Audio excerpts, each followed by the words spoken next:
13 things mentally strong parents don't do.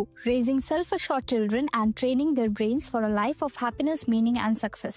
অর্থাৎ ব্যক্তিগতভাবে শক্তিশালী মাতাপিতারা এই 13টি জিনিস করেন না। আত্মবিশ্বাসী শিশু বেড়ে ওঠানো এবং সুখ, অর্থ এবং সাফল্যের জন্য মানসিক শিক্ষা।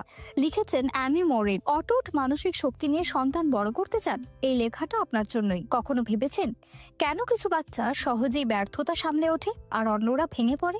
আসল রহস্যটা কি শেখাচ্ছেন তার মধ্যে নয়, বরং আপনি অজান্তেই কোন ভুলগুলো করছেন সেগুলোতে। চলুন পরিচিত হই অ্যামি মরিনের সঙ্গে। উনি একজন ফস্টার মা আর ফ্যামিলি থেরাপির এক্সপার্ট। উনি আপনার প্যারেন্টিং এর প্রচলিত নিয়ম কানুন উল্টে দিতে চলেছেন। উনি শুধুই জ্ঞান দেওয়ার জন্য এখানে নন, বরং প্রমাণিত উপায় আপনার সন্তানদের মানসিক শক্তি বাড়ানোর পদ্ধতি শেয়ার করবেন। একবার ভাবুন তো, আপনার বাচ্চার ভবিষ্যৎ সাফল্য শুধুমাত্র ভালো নাম্বার পাওয়ার উপর নির্ভর করে না। অবাক লাগছে তাই না? আপনি যখন স্ট্রেট